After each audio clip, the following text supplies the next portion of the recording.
बहुत अच्छे होंगे, अपनी तैयारी बहुत अच्छी तरीके से कर रहे होंगे।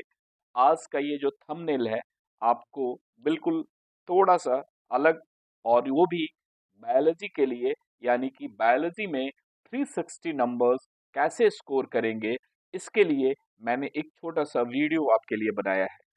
दरअसल ये एक वीडियो जस्ट आपको एक आइडिया देगा कि अपनी तैयारी को किस तरीके से बेहतर करेंगे, शार्प करेंगे, जिससे आप एक बेहतर नंबर स्कोर कर पाएँगे। देखिए, मुझे पता है आप लोग बहुत मेहनत कर रहे होंगे, इतनी मेहनत कर रहे हैं कि आपको एक अच्छा कॉलेज मिले, लेकिन मेरी ये कोशिश सिर्फ़ आपको एक डायरेक्शन देने के लिए कि आप कैसे 360 नंबर्स बायोलॉजी में स्कोर करें। और आप मानिए, बायोलॉजी में 360 नंबर स्कोर करना यही आपके सक्सेस का मेन पैरामीटर है। तो आज हम बात करेंगे how to prepare biology for NEET examinations 2024।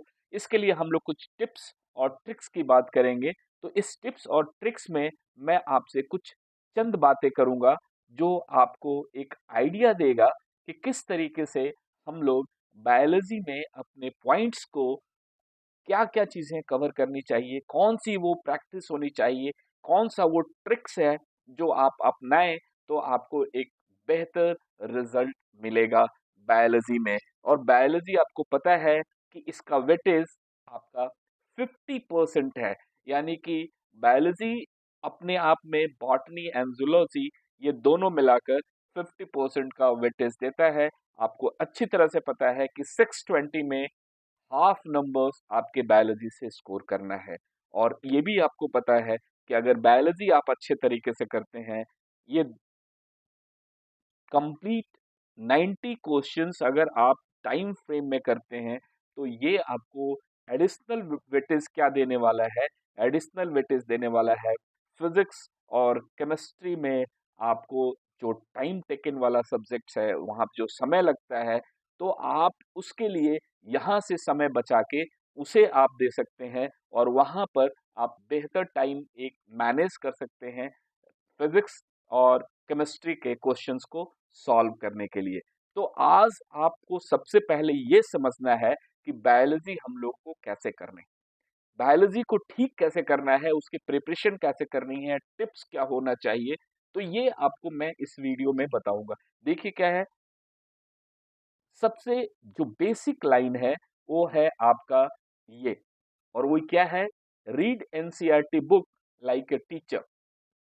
मैं आपको एक गोल्डन टिप्स देता हूँ। आप अभी तक एज ए स्टूडेंट अपनी पढ़ाई कर रहे हैं, मैं कहता हूँ कि आज से स्टूडेंट की जगह आप टीचर बन जाइए। एनसीईआरटी की बुक 11th और 12th की आपको करना क्या है, एज ए टीचर आपको बिहेव करना है। एनसीईआरटी की बुक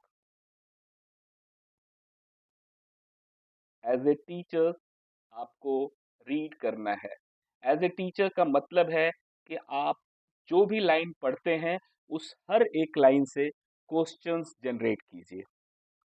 हर एक लाइन पे आपको 3-4 सवाल खड़े होने चाहिए। हर एक पैराग्राफ में आपको सवाल क्रिएट होना है। आप जिस तरीके से बुक्स को पढ़ते हैं आज की डेट में, इस बुक्स को आप एज ए स्टूडेंट की जगह एज ए टीचर पढ़िए। जब आप एज ए टीचर्स इस बुक्स को पढ़ेंगे, तो स्वाभाविक है आपके दिमाग में सवाल उठेंगे। और सवाल भी कैसे उठेंगे, सपोज कोई भी टॉपिक आप पढ़ाई करते हैं, किसी भी सब्जेक्ट की बात करते हैं, आप वहाँ पर फोकस करते हैं, एक पैराग्राफ पढ़ते हैं, तो आपको करना क्या है, एज ए टीचर्स थिंक करना है और आपको ये सोचना है कि इसमें से कितने सवाल बनते हैं। और ये जो सवाल हैं, वो आपके ही इस माइंडसेट में क्रिएट होगा और उसी माइंडसेट से आपको अपनी तैयारी करनी है। और आपको होगा क्या, ऐसे कंडीशंस में आपके पास एक आइडिया आ जाएगी कि इससे इतने सवाल बन सकते हैं। आप एक पेन और पेंसिल लीजिए, पढ़ाई करते हुए आप इसे नोट डाउन कीजिए। क्वेश्चंस आपको सेल्फ जनरेट करना है, यानी कि एनसीईआरटी बुक को एज ए टीचर पढ़ाई करनी है आपको। इसके बाद अगर हम लोग देखें तो सबसे पहले सिलेबस आपको प्लान करना है। यानी कि जो एनसीईआरटी की जो बायोलॉजी की बुक है, इसमें आपको 11th और 12th की जो बुक्स हैं उसको सिलेबस, जो लेटेस्ट सिलेबस आई है उसके हिसाब से प्लान कीजिए।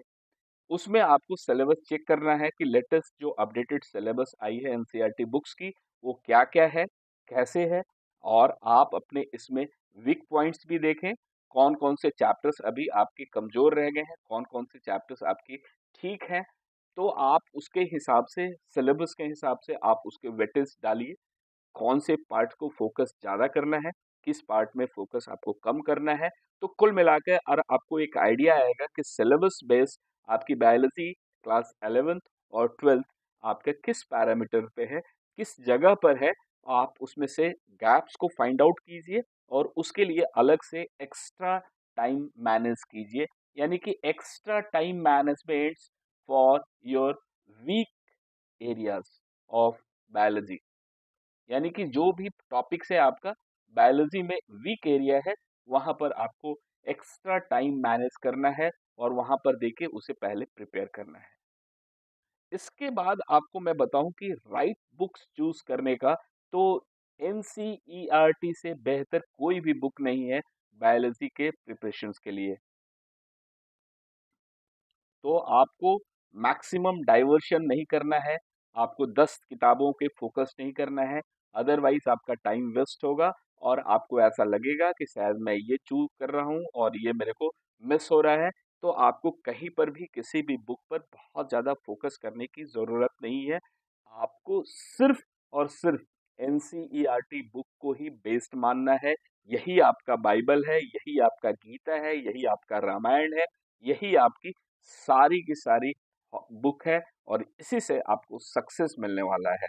तो एनसीईआरटी बुक के अलावा बायोलॉजी को लेके आपको कहीं पर भी नहीं जाना है और एनसीईआरटी की बुक ही आपकी फाइनल बुक होगी। इसमें से कोई भी ये दिमाग में नहीं रखना है कि हमें राइट बुक चूज करना है। तो राइट बुक ऑलरेडी आपके हाथ में है और आप एनसीईआरटी से ही तैयारी कर रहे हैं।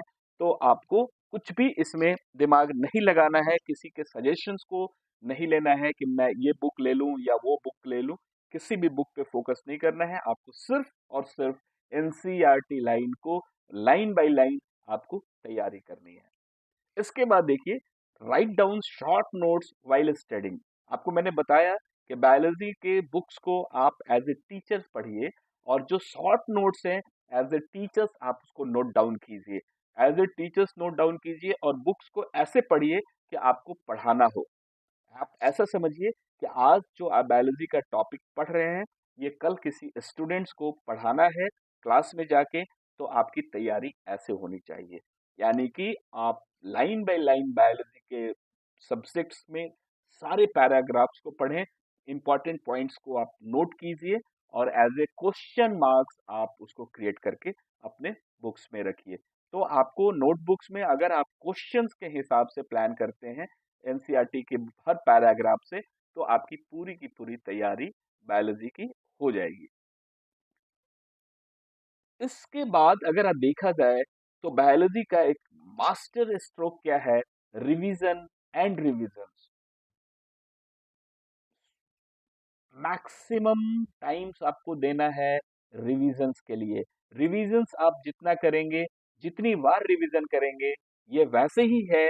मैं आपको बताऊं, जिस तरीके से बोला जाता है कि रामायण को जितनी बार आप पढ़ें एक नई मीनिंग आती है, नई अंडरस्टैंडिंग आती है। तो मैं उसे कोरिलेट करके आपको बताना चाहता हूं कि रिविजन बायोलॉजी के बुक्स का जितनी बार करेंगे, आपको एक नया आइडिया आएगा, नए टिप्स आएंगी, नई आइडियाज आएंगी, नए अंडरस्टैंडिंग्स क्रिएट होंगी आपके लिए। तो बायोलॉजी के बुक्स और टॉपिक्स पे रिवीजन मैक्सिमम करना होगा और हर टाइम रिवीजन के जितने भी इम्पोर्टेंट पॉइंट्स आती हैं उसको आप अपने नोटबुक्स में लिखिए। हर बार रिवीजन कीजिए, मैक्सिमम रिवीजन कीजिए और हर एक रिवीजन में जो भी पॉइंट्स आपको जनरेट होता है एज ए क्वेश्चन, वो आप अपने नोटबुक में उसको मेंशन जरूर कीजिए। देखिए, क्या मैं आपको बताऊं, स्मार्ट टेक्नोलॉजी जो मैंने लिखा है कि use smart technology for study.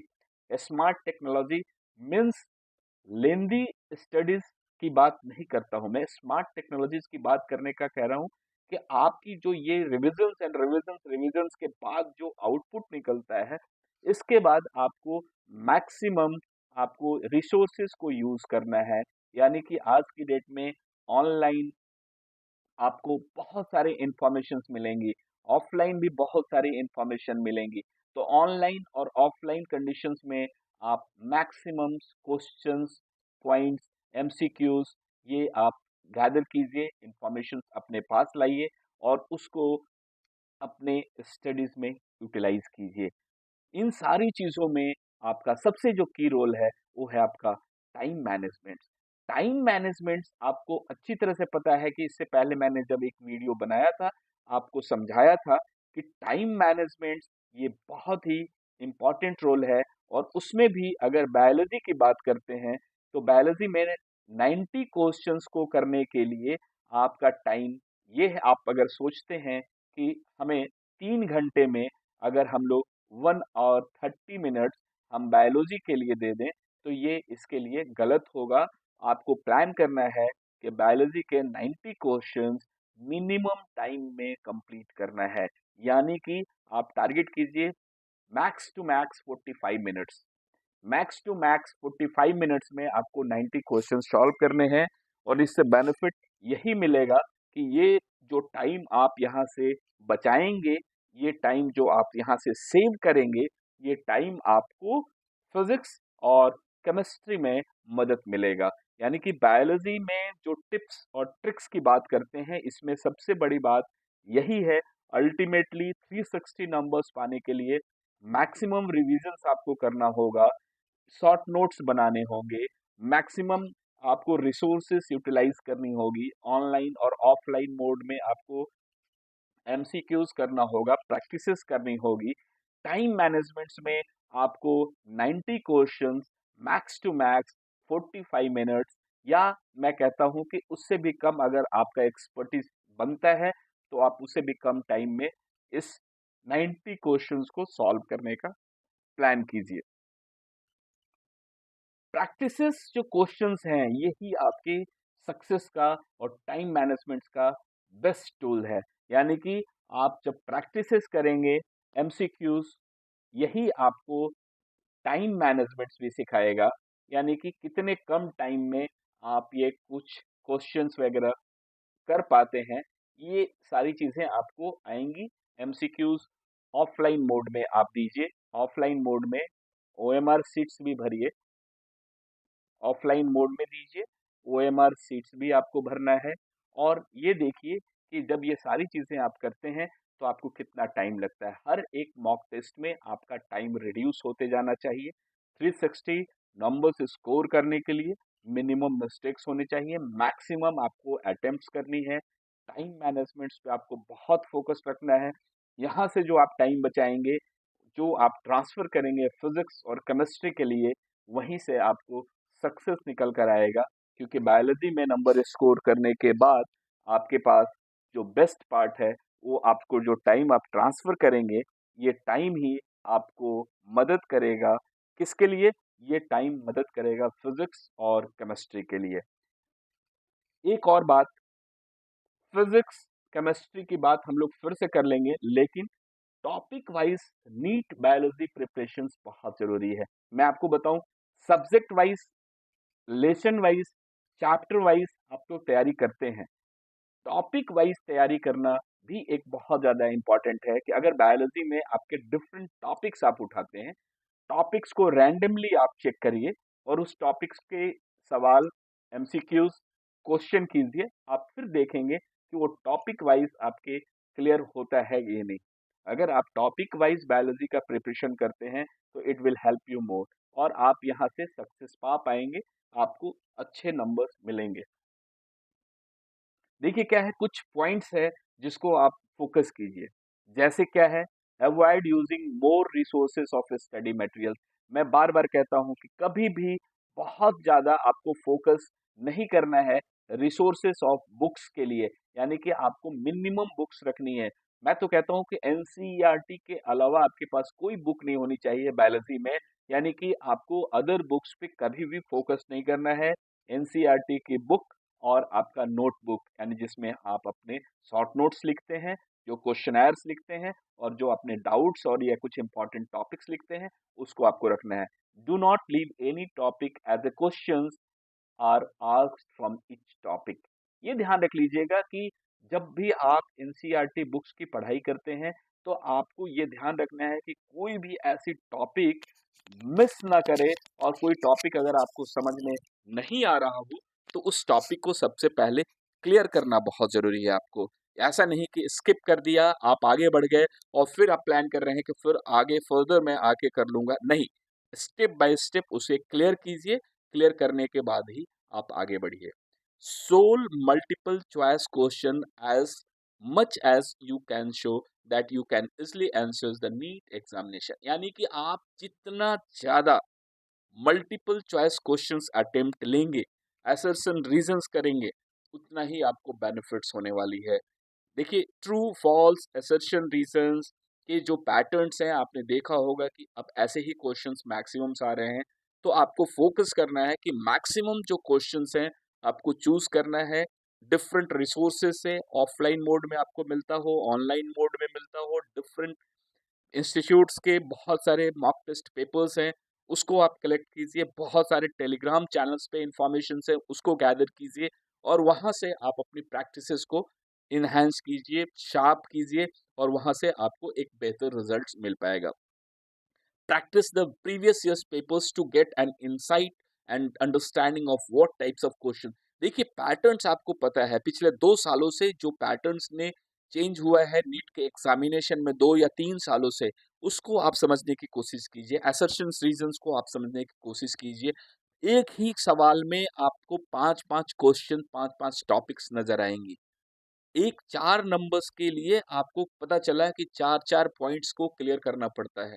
तो ये एक नया कॉन्सेप्ट है आपको पेपर्स को लेंदी करने का, जो आज पेपर का सेट है। तो आपको ये सारी चीज़ें अंडरस्टैंड करनी होगी। ऐसा नहीं कि जो आप डायरेक्टली जो पढ़ रहे हैं वही क्वेश्चन आता है, रिवर्स में आता है, रिटर्न नेगेटिव वे में आता है। आपने पॉजिटिव मोड्स में पढ़ा है, उसको क्वेश्चन नेगेटिव मोड्स में आता है। आपने पढ़ा है कि ये होता है, वहाँ पूछा जाता है कि ये क्या नहीं होता है। तो ऐसे मोड्स में आपको कंफ्यूज नहीं होना है, ऐसे क्वेश्चंस के लिए आपको अपनी तैयारी रखनी है। फिर revise regularly as rote learning requires daily practice so that you can remember more. ये देखिए, प्रैक्टिसेस तो होना है, रिविजन बार बार करनी है, प्रैक्टिसेस बार बार आपको करनी है, तभी जाकर आपको चीजें याद रहेंगी। और बायोलॉजी आपने अगर अच्छा कर लिया, तो समझ लीजिए कि आपके सक्सेस का 70% टारगेट अचीव हो चुका है। आपको बायोलॉजी में अगर आपने अच्छा नंबर लाया है, इसके पीछे दो बेनिफिट मिलने वाला है। बायोलॉजी आप सही कर लेते हैं तो आपको एक नंबर अच्छा मिलता है। दूसरी चीज, समय की बचत होगी। बायोलॉजी जिन बच्चों का भी नंबर अच्छा देता है, उनके पास सफिशिएंट समय आता है फिजिक्स और केमिस्ट्री को सॉल्व करने के लिए। तो बायोलॉजी जिनका अच्छा होगा, जो नंबर अच्छा स्कोर करेंगे, उस बच्चे को बेनिफिट मिलता है, फिजिक्स और केमिस्ट्री में समय एक्स्ट्रा मिलता है, जहां पर आप एक बेहतर टाइम दे के वहां के न्यूमेरिकल्स और वहां के क्वेश्चंस को सॉल्व कर पाते हैं। तो नेक्स्ट पॉइंट है, make a note of the important topics and emphasise the topics as per the weightage. देखिए, सारे टॉपिक्स को आपको करना है। वेटेज और प्लस और माइनस ये तो बिल्कुल मायने रखता है, कहाँ पर आपको ज़्यादा फोकस करना है। मैं तो कहता हूँ कि जब एनसीईआरटी की पढ़ाई आप करते हैं, तो हर एक लाइन पे, हर पैराग्राफ में आपको क्वेश्चन जनरेट होता है। उन सारे क्वेश्चंस को आपको बुलेट पॉइंट्स करना है बुक्स में, और आप इम्पोर्टेंट लाइंस को अलग से नोटबुक में मेंशन करना है। और जब भी आप रिवीजन करते हैं, उन सारे बुलेट पॉइंट्स को, हाइलाइटेड पॉइंट्स को आपको क्रॉस चेक करना है, और उनसे जनरेट होने वाले क्वेश्चंस को, जो आपके दिमाग में आती है बात, उसको भी इनडायरेक्टली और डायरेक्टली मेमोराइज करना है। ऐसे कंडीशंस में आपकी बायोलॉजी बेस्ट और शार्प होगी, और एक अच्छा नंबर आप स्कोर कर पाएंगे। Join the best NEET coaching. देखिए, मैं आपको ये नहीं कहता हूँ कि कोई भी स्पेसिफिक कोचिंग सेंटर्स अच्छा होता है, मैं आपको कहता हूँ कि आज के बोर्ड में आपके पास मैक्सिमम मॉक टेस्ट के लिए पेपर्स होने चाहिए। जितने भी टॉप मोस्ट कोचिंग सेंटर्स हैं नीट के, उनके अगर प्रीवियस ईयर्स के प्रैक्टिसेस पेपर्स हैं या फिर ओल्ड ईयर्स 30 ईयर्स के क्वेश्चंस आपके पास है, तो आप वहाँ से प्रैक्टिस कीजिए। लेकिन यदि पॉसिबल है तो एक अच्छे इंस्टीट्यूशंस का मॉक टेस्ट सीरीज आपको लेना चाहिए ऑफलाइन मोड में, और उसे आप प्रैक्टिस करनी चाहिए, जिससे कि आपको पैटर्न समझ में आएगा क्वेश्चंस का कि किस तरह के पैटर्न्स होते हैं। और बहुत सारे इंस्टीट्यूशंस ने मॉक टेस्ट की सीरीज जनरेट की स्टार्ट की है। आपको उसमें से चूज करना है कि कौन सा मॉक टेस्ट की सीरीज अच्छी है, वहां पर आप जाइए और उसको चूज कीजिए और वहां से प्रैक्टिस आप स्टार्ट कीजिए। तो ये है बहुत सारी बेस्ट चीजें जिससे आप अपने बायोलॉजी में एक अच्छा नंबर स्कोर कर सकते हैं। फिर हम लोग बात करते हैं कि रिविजन्स कैसे करेंगे। तो देखिए रिविजन्स में जो बायोलॉजी की जो आप पढ़ाई कर लेंगे, इसके बाद फाइनल रिविजन्स, क्योंकि देखिए अभी से 5 महीने का समय है, पूरा दिसंबर है, जनवरी है, फेब है, मार्च है, अप्रैल है। तो ये फोर कंप्लीट 5 मंथ्स में आपके पास मॉक टेस्ट के लिए पूरा मैक्सिमम टाइम्स है। फोकस्ड एरिया आपको फाइंड आउट करना है, वहां पर आपको अपनी मेहनत ज्यादा से ज्यादा करनी है और रिविजन्स मैक्सिमम करना है।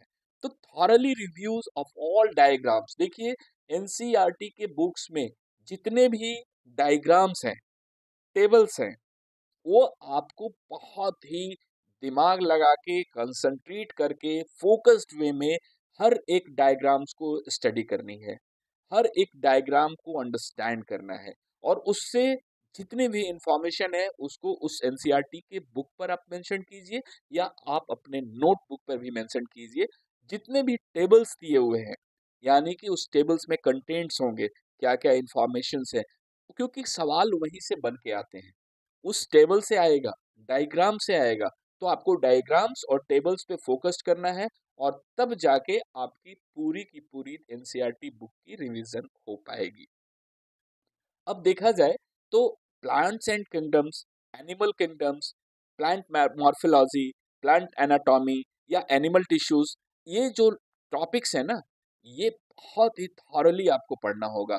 यानी कि plant kingdoms, animal kingdoms, plant morphology, plant anatomy and animal tissues, ये जो पॉइंट्स हैं एनसीईआरटी बुक्स की, एकदम कंप्लीटली डीप अंडरस्टैंडिंग कीजिए, जिससे कि आपको कंप्लीट एक इंफॉर्मेशन आपके दिमाग में बैठ जाए। देखिए एनालिसिस करना बहुत जरूरी है। Use pedigrees analysis to make rapid references, ये भी आपको ध्यान में रखना है। Discover the various genetic combinations of dihybrid crossings, the basic dogma process in genetics should be completely changed. Practices as many NCERT based questions as you can. ये सारे points हैं जो आपको करना है, और इससे आपकी नीट में बायोलॉजी का बेस्ट प्रिपरेशन होगा। और मैं दावा कर सकता हूँ ये 5 महीने में बेहतर तरीके से आप प्रैक्टिस करेंगे तो no one will stop you. आपको हर हाल में 360 नंबर्स स्कोर करना होगा और आपको मिलेगा। बेस्ट विशेस, आप इन सारे टॉपिक्स को फॉलो कीजिए, आपको एक अच्छी रिजल्ट्स मिलेगी और गवर्नमेंट सीट भी आपको एमबीबीएस की मिलेगी। हमारी शुभकामनाएं आपके इस बायोलॉजी में 360 नंबर लाने के लिए। Thank you.